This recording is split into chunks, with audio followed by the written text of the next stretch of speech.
오늘 아브라함의 가정에 웃음꽃이 활짝 피었습니다. 그간 여러 가지 답답하고 힘든 일들도 많았는데 하나님이 그의 가정에 모든 아픔과 슬픔을 변화시켜 기쁨으로 가득하게 바꾸어 주셨습니다. 어떻게 이 가정에 슬픔이 변하여 기쁨이 될 수 있었습니까? 바로 기쁨과 즐거움으로 웃으며 살고 싶은 것은 인간의 기본적인 삶의 욕구일 것입니다.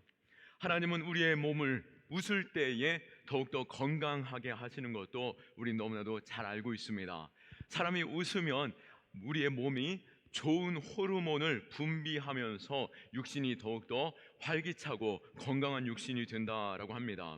웃을 수 없는 일이라 할지라도 억지로라도 웃을 때에 우리의 뇌는 살짝 바보 같아서 우리가 웃을 때에 이 사람이 좋은 일이 있구나, 이 사람에게 행복한 일이 있구나라고 반응하면서 좋은 호르몬을 품품 품어낸다라고 합니다. 그로 인해서 사람은 더욱더 건강하게 되고 웃음으로 인해서 더욱더 행복하게 되는 것입니다. 그렇기에 우리는 억지로라도, 그리고 정말 나 홀로 있다 할지라도 거울을 보면서라도 웃으면 내가 더욱더 건강해지는 줄 믿고 항상 웃는 저와 여러분들 될 수 있기를 축원합니다. 소문 만복래라고 하는 말을 여러분도 많이 들어보셨을 것입니다. 웃음이 넘치는 집에 그 문으로 복이 들어온다라고 말하는 것이죠. 우리가 웃음 넘칠 때에 우리의 가정 또한 복이 불러 들어온다라고 하는 것입니다. 웃는 교회 역시 부흥하는 교회가 될 것입니다. 물론 웃는 일들이 그리 많이 우리가 웃는 일이 일어나는 것은 그리 쉽지 않을 것입니다. 그래도 함께 웃어주고 함께 기뻐해주고 또 서로 위로해주며 격려할 때 또 그냥 힘껏 웃어주게 되면은 그 교회가 행복한 교회 되는 것이고, 행복한 교회면 부흥하지 않겠습니까? 그러니까 더욱더 우리가 서로 바라볼 때 일부러라도 웃어주고 격려해 줄 수 있기를 축원합니다. 이스라엘은 바벨론과의 전쟁에 패하면서 그들의 안타까운 그 역사, 슬픈 역사를 가지고 있습니다. 예루살렘 성전이 회파되었고 모든 백성들조차 포로로 끌려가는 큰 아픔이 그들의 역사 가운데 있었습니다. 당시에 너무나도 강력한 바벨론 가운데 패하여지고 망하게 되었기에 이제는 결코 그들이 고향으로 돌아갈 수 없을 것이라 생각하며 고향을 바라보며 항상 눈물 지었던 이스라엘의 역사였던 것이죠. 그런데 하나님의 은혜가 임하자 하룻밤과 같은 그 꿈과 같은 일이 이루어지고 죄송합니다. 하룻밤의 꿈과 같은 일이 벌어지게 된 것입니다. 바벨론이 몰락하고 그들이 자신의 고향 예루살렘으로 돌아갈 수 있게 된 것이죠. 이 사실이 너무나도 감격스러워서 이스라엘 백성들은 시편 126편 1절에서 3절에 이렇게 고백하고 있습니다. 여호와께서 시온의 포로를 돌려보내실 때에 우리는 꿈꾸는 것 같았도다. 그때에 우리 입에는 웃음이 가득하고 우리 혀에는 찬송이 찼었도다. 그때에 문나라 가운데에서 말하기를 여호와께서 그들을 위하여 큰 일을 행하셨도다 하였도다. 여호와께서 우리를 위하여 큰 일을 행하셨으니 우리는 기쁘도다. 아멘. 그들이 포로 되었을 때에 도저히 그들은 이제 돌아갈 수 없는 상황이 되었고 절망 가운데 놓여 있을 때에 꿈꾸는 것 같은 일들을 하나님께서 행하셨다라고 하는 것이죠. 그들의 입에는 웃음이 가득하게 되었고 그들의 혀에는 찬송이 가득하게 되었다라고 말하고 세상 사람들조차 야, 저들을 보니 하나님이 살아계시는구나, 하나님이 일하셨구나 라고 세상 사람들조차 하나님을 인정하고 높여 고백하게 되었다라고 말하고 있는 것입니다. 우리에게도 이러한 그 기쁨, 웃을 일들이 가득할 수 있기를 축원합니다. 여호와 하나님께서 우리를 위하시면 이렇듯 꿈꾸는 일들이 이루어지게 된다라고 하는 것입니다. 여호와께서 우리를 위하시는 일, 우리의 입에 웃음이 가득하고 찬송이 가득한 일들이 우리에게 있게 되어지는 것, 이것은 상상 못할 일이 결코 아님을 믿으시기 바랍니다. 하나님이 우리를 도우시고 우리에게 힘이 되시고 우리의 가정에 웃을 일 가득하게 하실 때에 우리는 참된 복을 누리게 되는 것이죠. 이 기쁨이 오늘 아브라함의 가정에 임하게 된 것입니다. 이 기쁨을 얻게 된 비결은 무엇이겠습니까? 그리고 그 축복을 누릴 수 있는 그 원인, 그 이유가 무엇인지 우리는 함께 생각해보고 또 우리 역시 그 기쁨에 동참할 수 있는 자로 설 수 있기를 바랍니다. 먼저는 아브라함은 말씀을 따라 살았고 그 말씀을 따라 말씀을 붙잡고 살아갈 때에 슬픔이 기쁨으로 변했음을 알 수 있습니다. 1절 말씀에 여호와께서 말씀하신 대로 사라를 돌보셨고 여호와께서 말씀하신 대로 사라에게 행하였으므로 라고 말씀하고 있죠.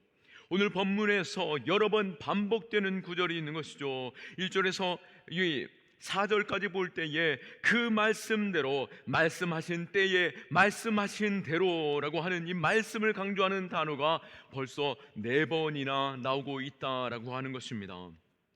지금껏 아브라함의 마음에는 한 가지 해결되지 못하는 그 문제가 있었습니다.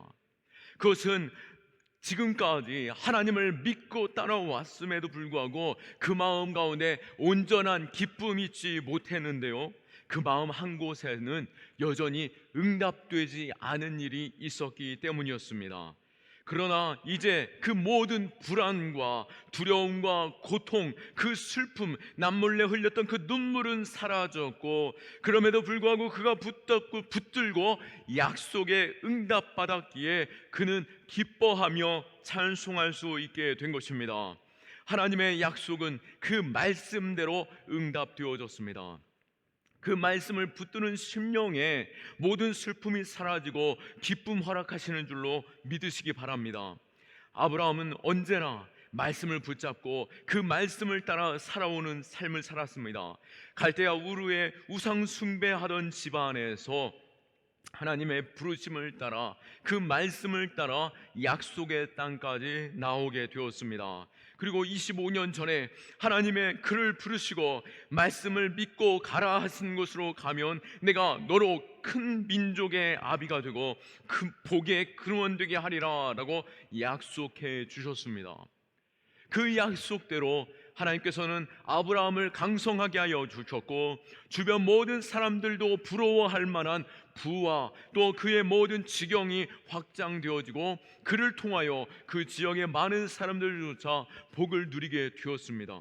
그러나 한 가지 마음의 한 구석, 응답되어지지 않은 그 25년이 되도록 응답되어지지 않은 일이 있었는데요, 그러나 하나님의 때가 되므로 하나님의 시간이 되므로 하나님의 약속을 응답하게 된 것입니다. 때로는 하나님의 응답의 시간이 우리의 기대와는 조금 다를 때가 있습니다.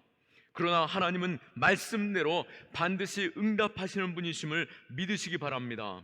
아브라함에게 말씀하신 가운데 가장 큰 기쁨은 그가 아들 이삭을 본 것인데요, 성경은 아브라함과 사라의 나이가 그리고 그들의 나이와 함께 그들의 육체적인 상황에 대해서도 끊임없이 반복하면서 자세하게 설명하고 있습니다.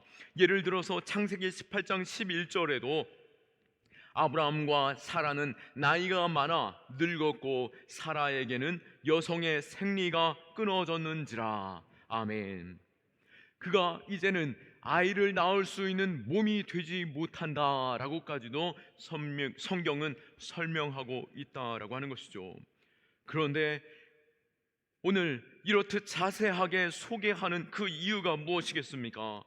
그것은 바로 하나님은 말씀대로 응답하시는 분이시며 우리가 도저히 상상할 수 없는 그 일조차 기적을 베푸실 수 있는 분이심을 분명히 밝히시기 위해 그 일을 행하셨다라고 하시는 것입니다.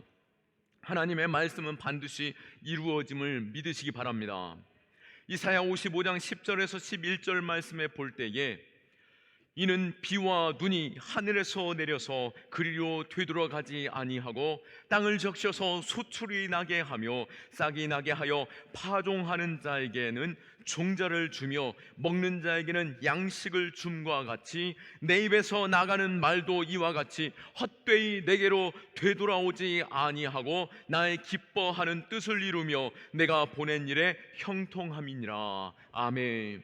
마치 하늘에서 비가 내리고 눈이 내려질 때에 그 비와 눈이 그대로 물이 하늘로 올라가 버리는 것으로 끝나는 것이 아니라 그 물이 땅을 적시고 그 땅에서 싹이 움토다 솟아오르고 또 그것이 파종되어진 것들이 종자가 되어서 양식을 주고 또 그 입에서 사람들이 먹을 수 있는 양식으로 가득하게 되어진 것 같이 하나님의 입에서 나오시는 그 말씀 역시도 그대로 헛되이 되돌아가는 것이 아니라 살아 역사하며 우리에게 기쁨과 능력이 되는 줄로 믿으시기 바랍니다. 하나님의 말씀은, 하나님의 약속은 결코 헛되이 돌아가지 않는 줄로 믿으시기 바랍니다. 그렇기에 우리가 말씀을 붙잡고 살아갈 때에 그것이 우리에게 복이 되는 줄로 믿으시기 바랍니다.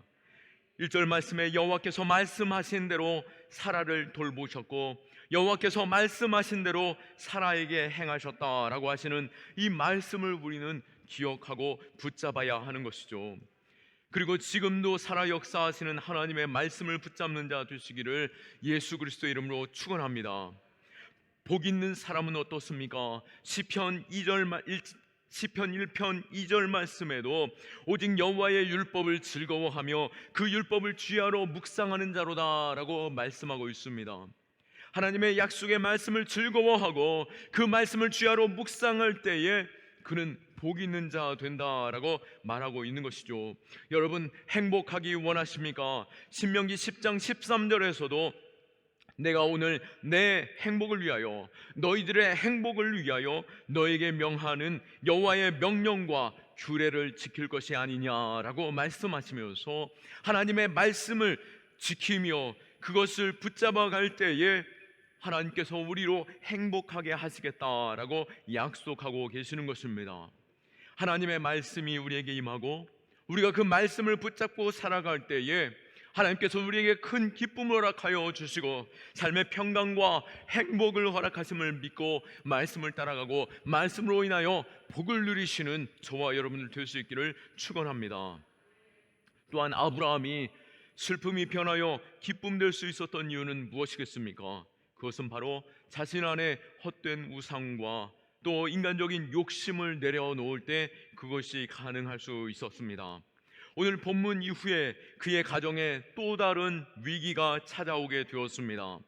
약속하신 말씀대로 기쁨이 찾아온 후에 근심과 걱정이 또한 그 가정에 들어오게 되었는데요. 어떻게 우리는 하나님의 말씀을 붙잡고 살아가고 하나님께서 축복하신 가정에 위기가 찾아올 수 있을까 의아하게 생각할 수도 있습니다. 그것은 여전히 그의 삶에 말씀대로 사는 것을 방해하는 것들이 이 세상 가운데 남아있기 때문인 것입니다. 우리가 말씀대로 살아갈 때 우리를 방해하는 요소가 있다면 그것을 제거해야 한다라고 하는 것입니다. 9절 말씀에 사라가 본즉 아브라함의 아들 애굽 여인 하갈의 아들이 이삭을 놀리는지라라고 말씀하고 있습니다. 아브라함이 86세에 낳은 이스마엘이 있습니다. 그 나이가 14세가 되었을 때 14살이 되었을 때 이삭이 태어나게 된 것이죠. 그런데 이제 젖을 뗀 이삭에게 바로 자신의 종 하갈을 통해서 낳았던 이스마엘이 그 이삭을 심하게 괴롭히는 것을 사라가 본 것입니다. 본처의 아들 이삭이 태어남으로 인하여서 모든 상속은 이제 이삭에게 본처의 아들에게로 돌아가는 것이죠. 이제 14살 이상이 된 이스마엘은 여러 가지로 감각적으로 깨닫게 되었을 것입니다. 또한 그의 어머니 하갈을 통해서도 주입되어지는 그 모든 생각들에서 그는 이제 노골적으로 그 갓난 아기와 같은 이삭을 괴롭히기 시작했던 것이죠. 잘못하면은 생명의 위협까지도 느낄 수 있는 상황이 되는 것입니다. 이 사건이 더 깊어지는, 우리가 상황에 놓여지기 전에 우리는 이 문제를 해결해야 한다라고 말씀하고 있는 것이죠. 이 사건을 우리가 더욱더 깊이 있게 영적인 의미를 가지고 생각해 본다라면은 갈라디아서 4장 28절에서 29절에 볼 때에, 형제들아 너희는 이삭과 같이 약속의 자녀라. 그러나 그때에 육체를 따라 난 자가 성령을 따라 난 자를 박해한 것 같이 이제도 그러하도다라고 말씀합니다. 이렇듯이 하나님의 약속의 자녀들에게는 세상이 끊임없이 육체를 따라 난 세상이 괴롭게 하고, 또 성령으로 난 우리에게 이 육체를 따라 난 것들이 박해하는 가운데 우리를 혼돈하게 하고, 우리가 잘못된 것을 선택할 수 있도록 끊임없이 유혹한다라고 하는 것입니다. 성경은 이스마엘이 이삭을 핍박하는 것에 있어서 영적인 의미로 택한 백성이 세상 가운데 핍박을 받게 될 것이다 라고 갈라디아서 4장에서 말씀한 것 같이, 우리 안에도 이 영적인 의미에서 우리의 내면의 문제에서도 이와 비슷한 문제를 발견할 수 있다라고 하는 것이죠. 우리 내면의 문제에서는 여전히 영적인 문제와 육체적인 문제 안에 갈등하고 있음을 자신을 돌아볼 때 알아볼 수 있는 것이죠. 우리가 영적인 문제, 육체적인 문제로서 그것을 선택하고 그것을 붙잡고 나아갈 때 당장은 만족이 있고, 당장은 그것으로 인하여 쾌락과 즐거움에 놓여지는 것처럼 느껴지지만, 그 인생은 결코 낙심하게 되고 좌절케 되어지고 망하는 인생 될 수밖에 없는 것입니다. 우리는 우리 안에 이 영적인 문제와 육체적인 그 갈등 사이에서 여전히 붙잡고 있는 이 헛된 우상, 여전히 타협하고 합리화하면서 내 마음 한구석에 숨겨두었던 이 육체적인 만족의 그 이상을 우리는 꺾어버리고 제거해야 하는 것입니다. 아브라함의 가정처럼 기쁨이 찾아왔음에도 그 마음에 온전히 해결되지 못하고 또 위기가 찾아오게 된 것은 그 가정 안에 여전히 해결하지 못하는 악의 뿌리가 있기 때문인 것입니다. 그 해결책은 무엇이겠습니까? 단 한 가지 있는 것이죠. 10절 말씀에 그가 아브라함에게 이르되 이 여종과 그 아들을 내쫓으라. 이 종의 아들은 내 아들 이삭과 함께 기업을 얻지 못하리라. 하나님께서 분명하게 말씀하고 계시는 것입니다. 그 여종의 아들을 내어 쫓으라 라고 말씀하시면서 그 여종의 아들이 함께 있을 때에 이삭이 함께 기업을 얻지 못하리라 라고 말하면서 네 안에 위기가 있을 수 있으니 내어 쫓으라 라고 말하는 것이죠. 그러기에 이것을 영적인 의미에서 우리 안에도 여전히 해결하지 못하는 육체적으로 또 세상적으로 쫓아가는 것들이 있다면 그것을 해결하라라고 말씀하고 있는 것이죠. 물론 하나님께서는 인자하심으로 그 이스마엘 역시도 보호하여 주시며 큰 민족 되게 하셨지만, 그것이 함께 있을 때에는 하나님께서 망하는 게 되어지는 문제가 될 수 있기에 제거하라라고 말씀하고 있는 것입니다. 그러기에 우리도 때로는 이것으로 인하여 내가 그것을 놓아버릴 때에 힘들고 고통스럽고 불안하고 내 안에 또 무엇으로 즐거움을 찾을까라고 하는 그러한 생각이 있다 할지라도 단호하게 죄의 습관과 헛된 우상을 버리고 새 사람 되어야만이 참된 기쁨의 삶을 살아갈 수 있다라고 말씀하고 계시는 것입니다. 사막의 밤이 되면은 추위가 찾아오게 됩니다. 나그네 텐트에 절대로 허락해서는 안 되는 것이 있죠. 바로 낙타의 코인 것이죠. 낙타가 주인님 나의 코가 너무나도 시렵습니다. 이 코만 텐트 안으로 집어넣으면 안 되겠습니까? 라고 물을 때에 우리 마음이 안타까워서 그래 코만 넣어봐라 라고 말한다라면은 그 다음날 아침에 그 나그네는 텐트 밖에서 추위에 떨며 이를 갈며 일어나게 되는 것이죠. 마찬가지로 사단은 여전히 우리를 유혹하는 가운데 광명의 천사와 같이 우리를 유혹하며 우리 안에 스물스물 끼어 들어오려고 하는 것이죠. 더러운 옛 습관과 헛된 우상을 우리 안에 여전히 머물게 하고 들어오라라고 초청하게 되면은 그것이 우리의 모든 것들을 잠식해버리고 우리는 그것으로 인하여 망하게 되어질 수 있음을 하나님께서는 경고하고 계시는 것입니다. 여전히 우리 안에서 해결하지 못한 것이 있습니까? 우리가 이 연약함 가운데 해결하지 못한 것, 이제는 단호함으로 끊어내야 하는 것이죠.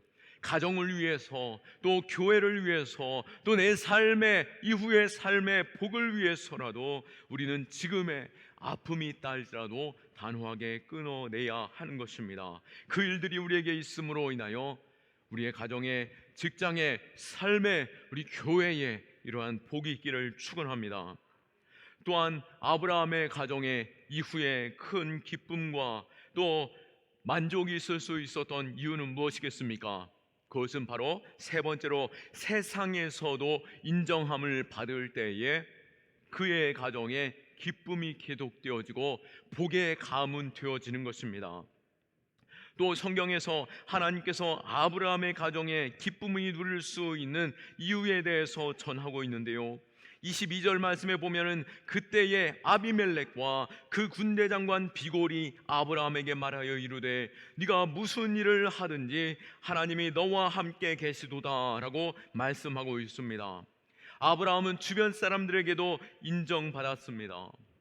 아브라함을 인정하는 것은 그와 함께 하시는 하나님을 인정하는 것이죠. 22절 하반절 말씀에 내가 무슨 일을 하든지 하나님이 너와 함께 하시도다 라고 말씀하고 있는 것입니다. 이 일에 있어서 우리는 내 삶의 모든 것에 있어서 하나님이 동행하시고 하나님이 역사하심을 증거하는 복의 통로 되어야 하겠습니다.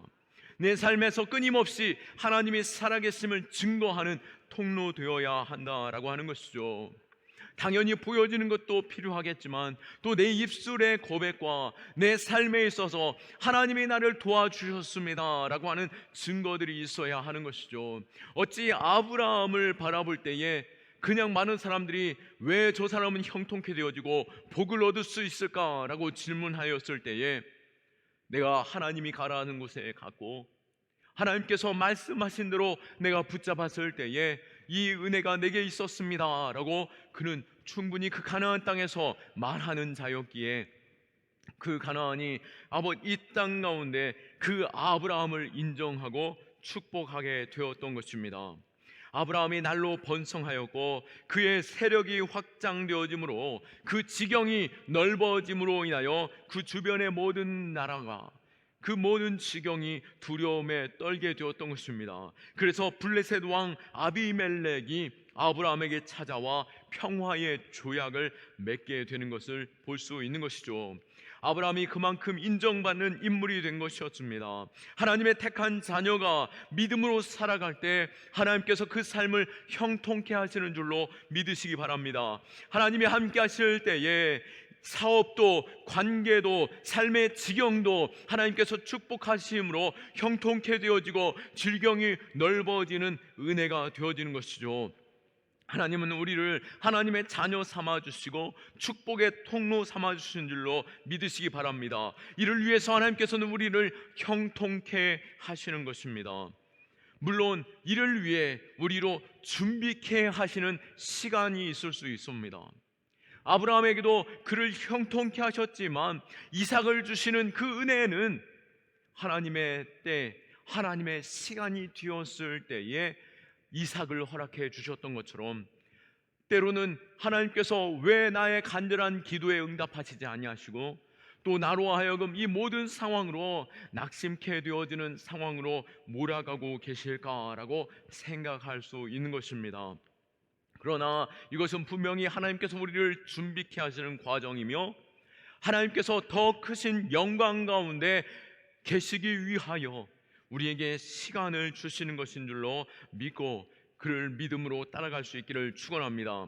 창세기 39장에 보시면은 요셉이 종으로 팔려가 주인의 집에서 머물 때에 형들에게 배신을 당하고 사랑하는 아버지로부터 멀리 떠나 혼연단신으로 이제 홀로 종된 몸으로 살아갈 그때에도 하나님께서 그와 함께 하심으로 형통케 하였도다라고 하시는 그 은혜로운 말씀이 그 주변에 있는 주인과 함께하는 사람들의 입술을 통해서 고백되어지게 되는 것이죠.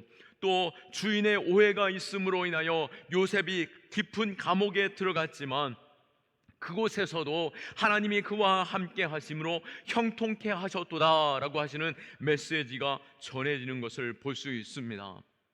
때로는 비록 환경과 또 세상이 바라보는 기준에서는 형통하다라고 말하기에 조금 의심스러운 상황에 있다 할지라도 영적인 의미에서 그의 삶에 하나님이 함께 하시는 것을 바라보는 통로가 되어지고, 또 요셉은 어디에 있든지 많은 사람들로 하여금 야, 하나님이 함께 하시는구나 라고 하는 것들을 바라볼 수 있는 그의 통로가 되었음을 보게 됩니다.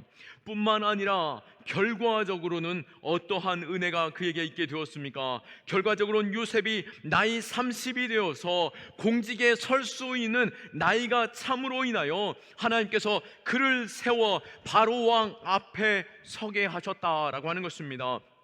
이제 나이가 30이 됨으로 인하여 공직에 설 수 있는 나이가 되므로 하나님께서는 그를 바로왕 앞에 세우셨고, 바로가 그와 함께 하시는 하나님을 보고 놀라며 그를 온 땅을 다스리는 총무로 세울 수 있었다라고 하는 것이죠.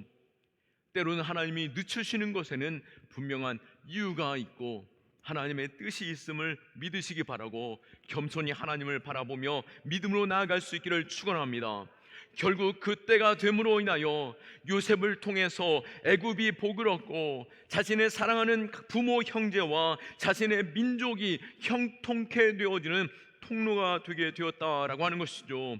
우리가 하나님의 자녀로서 하나님의 때가 될 때에, 또 우리가 충분한 그릇으로서 준비되어질 때에 하나님의 형통이 우리 안에 있게 되는 줄로 믿으시기 바랍니다. 비록 지금은 부족해 보인다 할지라도, 상황과 환경은 여전히 답답하다 할지라도 우리가 하나님의 말씀을 붙잡고 나아갈 때에, 하나님의 선하신 성품을 의지하며 나아갈 때에, 또 하나님께서 이루실 그 약속 붙잡고 나아갈 때 우리에게 하나님께서 복으로 임하게 하시는 것이죠. 갈라디아서 6장 9절에서도 우리가 선을 행하되 낙심하지 말지니 포기하지 아니하면 때가 이름에 거두리라 라고 말씀하십니다.